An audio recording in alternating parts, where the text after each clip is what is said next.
Halo teman-teman, perkenalkan nama saya Fadil Suhendi dan saya di sini ingin share dan bantu ke teman-teman untuk menjelaskan konsep terkait product research gitu. Nah, mungkin di sini teman-teman sendiri udah pada tahu kali ya di dalam product development atau manajemen yang udah kalian pelajarin selama ini ada 3 tahapan dalam kita mengembangkan suatu produk gitu. Yang pertama ada product strategy, yang kedua itu ada product research atau yang biasa juga disebut sebagai product discovery, dan yang terakhir itu ada yang namanya product delivery. Nah, di sini saya akan coba fokus untuk menjelaskan detail terkait product research itu sendiri, gitu kan. Nah, kalau kita ngomongin product research itu sama aja dengan ngomongin product discovery gitu kan. Dimana product research itu adalah salah satu bagian dari product development, dan di sini saya akan coba jelaskan terhadap kalian apa sih product research dan bagaimana kita melakukan product research itu sendiri. Nah, jadi product research itu adalah tahapan bagaimana kalian itu bisa mengetahui produk atau fitur yang baru kalian bikin itu sukses di market atau enggak gitu. Nah, ini sebenarnya jadi salah satu proses product development untuk kita tuh mengetahui dari customer itu nantinya akan mau seperti apa sih dari pengembangan produk yang kita ingin bikin gitu kan. Jadi kita di sini itu ngegali sebetulnya apa sih yang dimau market gitu, apa sih yang dimau consumer di luar sana gitu kan. Dan dari situ kita coba kembangin untuk menjadi sebuah produk baru atau kita bisa improve fitur yang sudah ada di dalam produk kita gitu kan. Nah, sebenarnya kalau kita ngomongin framework di sini ada 2 metode dari product research yang biasa dipakai atau digunakan oleh seorang product manager gitu kan. Yang pertama itu ada qualitative analysis dan yang kedua itu ada quantitative analysis gitu kan. Nah, nanti di sini saya akan coba bantu gali lebih dalam lagi. Kita akan coba diskusi lebih detail lagi dari kedua proses framework ini itu seperti apa, dan nanti saya juga akan jelaskan use case-nya itu seperti apa sih kalau misalkan di dalam kehidupan nyata gitu ya. Nah, pembahasan pertama itu mengenai qualitative research ya. Sebetulnya kalau kita ngomongin ini, metode ini tuh kita pakai karena kita tuh benar-benar nggak tahu apa yang harus kita harapin dari produk yang ingin kita buat gitu kan. Mulai dari masalahnya apa gitu kan, sampai cara kita memecahkan masalah itu gitu kan. Jadi di sini qualitative research atau analisis itu kita pakai untuk untuk kita bisa lebih tahu lebih dalam lagi ya isunya yang terjadi sebenarnya, dan ya kita bisa eksplor apa dari situ gitu. Nah, next, nanti kalau teman-teman ada pertanyaan di sini boleh langsung tulisin aja ya di kolom chatnya, nanti saya akan coba berhenti dan akan coba jawab gitu. Nah, objektifnya itu apa sih dari qualitative research itu sendiri gitu kan. Nah, dari qualitative research itu sendiri sebetulnya yang pertama itu kita itu mengembangkan pemahaman kita bagaimana customer itu melihat produk kita sendiri gitu kan. Nah, yang kedua itu kita pengen melihat sebetulnya dari berbagai macam ide gitu kan, atau feeling atau perasaan dari user itu mengenai produk kita itu seperti apa sih gitu kan. Nah, yang ketiga itu kita pengen melihat faktor apa aja sih yang mempengaruhi user kita untuk menentukan suatu decision ketika mereka itu memakai atau membeli produk kita atau produk dari kompetitor kita itu sendiri gitu. Jadi di sini objektif dari qualitative research itu sendiri gitu kan. Nah, untuk metodenya sendiri di dalam qualitative research itu ada 2 yang common gitu kan, yang biasa dipakai oleh seorang product manager gitu. Yang pertama itu ada yang namanya in-depth interview atau IDI. Yang kedua itu ada namanya focus group discussion FGD gitu kan. Nah, kalau dari teman-teman sendiri ada yang udah pernah dengar gitu, atau ada yang udah tahu gitu kan apa sih sebetulnya dari in-depth interview dan focus group discussion ini? Oke, ada beberapa yang udah tahu ya di sini ya. Jadi, oke, ada yang masih belum tahu juga, nggak apa-apa. Nanti di sini saya coba nanti kita coba diskusi lagi, dan saya akan coba jelasin dari masing-masing metode ini tuh sebetulnya apa sih gitu kan.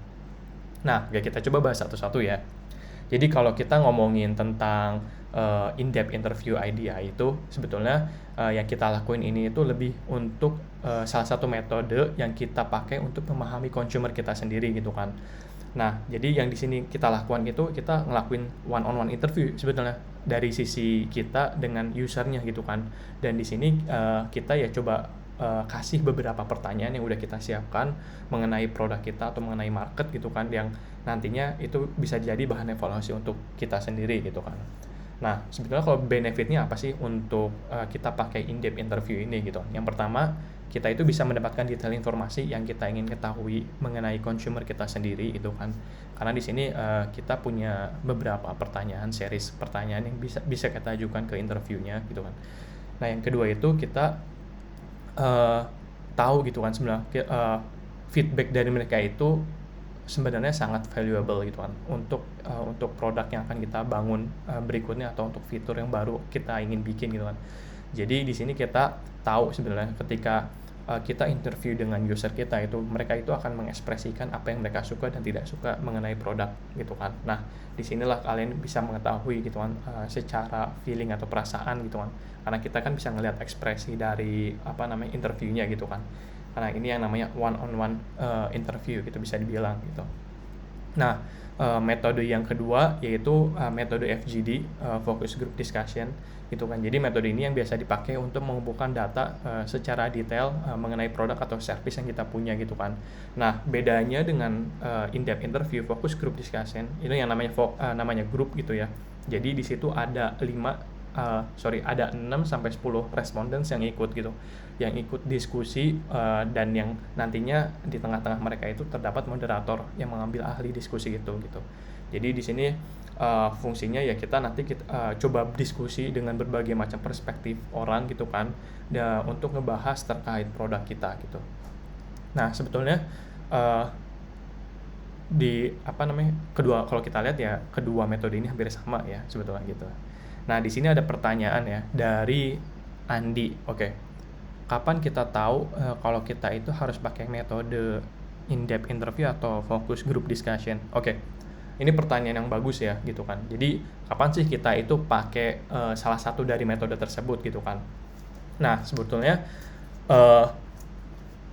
yang biasanya kita pakai itu, jadi kalau misalkan kalian pengen ngelakuin yang namanya IDE, in-depth interview itu, biasanya itu kita itu pengen diskusi dengan orang untuk topik yang kita pengen diskusikan itu biasanya lebih sensitif atau lebih personal gitu, personal detail. Nah itu biasanya kita pakai IDE gitu kan. Jadi mungkin ada beberapa topik yang cukup confidential gitu kan, yang kita pengen tahu kita pengen tahu itu dari satu orang gitu kan. Nah itu kita pakai yang namanya IDE sebetulnya, in-depth interview gitu kan. Nah kalau pakai FGD itu sebetulnya kalau kita pengen tahu pemahaman consumer terhadap produk kita dengan view yang berbeda, nah itu kita biasa pakai focus group discussion gitu kan, yang dimana saya rasa topik yang kita ingin bahas itu mungkin lebih luas gitu ya, yang biasa orang-orang itu diskusikan, dan FGD ini bisa ngebantu kita untuk membentuk suatu ide atau gagasan baru sebetulnya gitu. Nah oke, sampai sini ada pertanyaannya lagi? Oke, belum ada ya. Oke, mungkin kita next ya ke dalam case study. Di sini saya punya case study. Teman-teman sendiri ada yang tahu Domino Pizza nggak sih di sini? Oke, ada yang tahu ya, pasti tahu lah ya mungkin. Dan ada yang pernah pesan dari teman-teman sendiri? Oke, banyak yang pesan ya gitu. Oke, ini ada case study yang menarik sih yang terkait FGD, focus group discussion. Jadi sebenarnya kalau kalian tahu ya, sebenarnya Domino Pizza itu mereka kan sebenarnya udah running serving pizza itu kurang lebih 50 tahun. Tapi ada poin yang menarik gini, di mana di tahun 2009 itu sebetulnya Domino itu punya masalah yang besar banget, dikarenakan sales mereka itu turun drastis, anjlok banget. Nah mereka itu di situ mungkin desperate lah ya, ini gimana gitu, kenapa sales mereka tuh anjlok gitu kan. Nah dari situ mereka mencoba melakukan yang namanya FGD, focus group discussion. Jadi mereka itu coba ambil beberapa consumer mereka, 5-10 orang, untuk ngerasain produk pizza mereka gitu kan. Nah dari situ ternyata banyak banget insight yang si Domino ini tuh baru tahu gitu kan. Jadi banyak banget consumer yang bilang ternyata pizzanya tuh nggak enak gitu kan. Habis itu rasa pizzanya itu kayak kardus gitu kan, kayak kertas kardus gitu kan. Jadi saking hambarnya gitu kan. Dan orang-orang di sini di orang-orang di focus group itu ya banyak banget gitu kan ngelontarin feedback yang negatif terkait Domino Pizza itu sendiri. Nah, tapi positifnya itu sebetulnya dari hasil FGD ini, si Domino ini itu akhirnya mereka itu mencoba revamp pizzanya mereka itu sendiri. gitu kan. Nah, mereka itu ngelihat gitu kan, apa sih yang harus diimprove gitu kan dari produk mereka.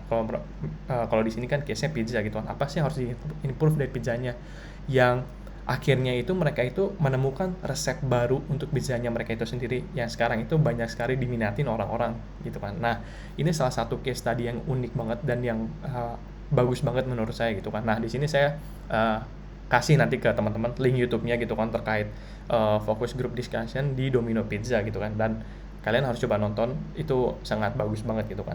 Nah, ini yang salah satu contoh case study yang emang diimplementasi di luar sana gitu. Nah, kita lanjut ke pembahasan yang kedua, yaitu quantitative research gitu kan. Kalau kita ngomongin quantitative research itu, ini tuh jadi metode yang dipakai untuk memahami consumer kita itu lewat struktur data gitu kan, lewat hard data itu yang kita kumpulkan dari berbagai macam touch point yang berbeda gitu kan.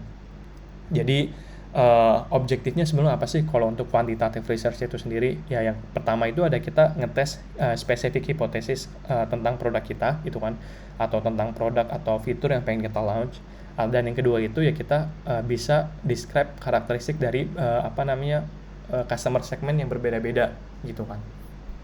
Nah, mungkin untuk metode quantitative research ini sebetulnya ada dua yang biasa dipakai. Yang pertama itu ada data analysis, di mana biasanya data analisis ini contohnya gini sih, kalau kalian punya website gitu kan, nah kalian itu benar-benar nge-track behavior dari customer kalian itu di website itu gimana gitu kan, dari mereka klik tombol ini sampai mereka login, mereka masuk ke modul mana, mereka masuk ke menu mana, itu kalian track supaya nanti di ujung-ujungnya data yang kita punya mengenai behavior customer itu nanti kita olah untuk kita analisa lebih lanjut gitu kan.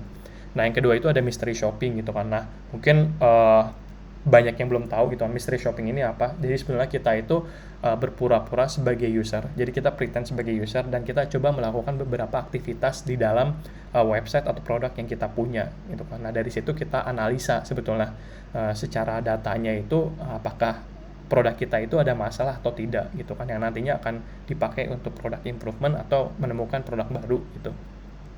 Nah, case study sendiri untuk quantitative research itu sebenarnya yang paling banyak dipakai itu di e-commerce site. Jadi kalau kalian masuk ke beberapa e-commerce website yang kalian tahu, contohnya apa, Shopee atau Tokopedia gitu kan. Nah, sebetulnya mereka itu pakai yang namanya mystery shopping juga untuk mereka itu tahu behavior platform mereka itu dari point of view user gitu, dari point of view user itu gimana gitu kan. Nah, misalkan saya nih pretend sebagai user. Nah, sebenarnya saya itu ada kendala nggak sih dalam melakukan transaksi di websitenya gitu kan, atau misalkan apakah ada kendala dalam melakukan searching terkait produk katalognya gitu kan. Nah, itu semua bakalan kita track di dalam website itu sendiri gitu. Nah, ini mungkin salah satu case tadi yang paling banyak gitu kan dipakai di beberapa e-commerce site gitu kan, websitenya gitu. Nah, oke. Nextnya kita coba lakuin mini quiz ya. Jadi nanti kalian coba jawab di sini boleh nanti, atau kalian isi jawabannya itu di kolom chatnya ya, di chat boxnya gitu. Oke, yang pertama, apa sih product research? Oke, mungkin ada yang mau jawab dari teman-teman, atau ada yang mau open mic buat ngejawab ini. Oke, mana yang benar dari jawaban untuk ini product research? Oke, benar ya, jawabannya itu B ya. Jadi itu cara kita ngevalidate ide untuk menemukan atau come up dengan produk baru ya. Nah, jadi product research itu yang tadi udah kita diskusikan panjang, sebetulnya itu untuk kita ngevalidasi ide dalam pembuatan produk baru gitu kan. Nah, kita lanjut ke mini quiz yang kedua ya. Nah, di sini which one is not the method of qualitative that we have discussed. Jadi mana dari list ini yang bukan metode kualitatif yang udah kita discuss.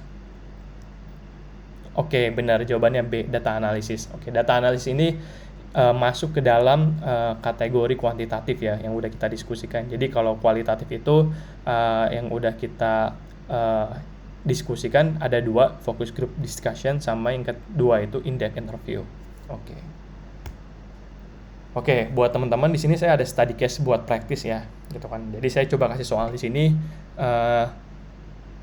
bayangin kalau kalian itu seorang product manager gitu di salah satu startup company, dan kalian itu menemukan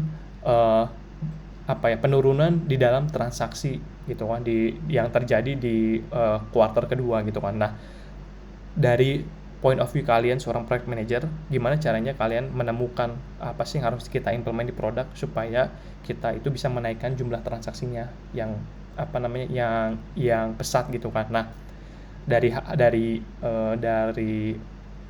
hasil diskusi product research yang udah kita diskusikan, menurut kalian metode apa yang paling bagus dan gimana caranya kita bisa implement itu. Oke, mungkin saya kasih waktu di sini 5 menit gitu ya. Nanti saya coba tunjuk beberapa orang, saya ambil case mungkin 2 orang aja ya gitu ya dari hasil study case ini. Nanti kalian boleh share. Jadi di sini nggak ada benar, nggak ada salah. Kalian boleh throw ide kalian, atau kalian boleh bikin jawaban ya yang menurut kalian benar gitu. Jadi nggak ada benar, nggak ada salah. Nah, nanti saya kasih waktu 5 menit dari sini ya gitu. Nanti kita coba kembali lagi di 5 menit kemudian. Jadi kalian boleh berpikir dulu. Jadi ini study case practice ya gitu. Oke. Sudah ada? Oke. Nanti saya akan tunjuk 2 orang dari kalian gitu kan, dari teman-teman yang akan coba showcase gitu ya terkait study case yang udah saya tunjukin ini gitu. Oke. Terima kasih jadi semuanya yang udah ikut berpartisipasi di dalam kelas ini. Jadi semoga ini bermanfaat dan kalian bisa mendapatkan beberapa ide gitu ya dari hasil diskusi kita dan topik mengenai product research. Oke, terima kasih teman-teman semua. Sampai ketemu lagi di sesi berikutnya ya.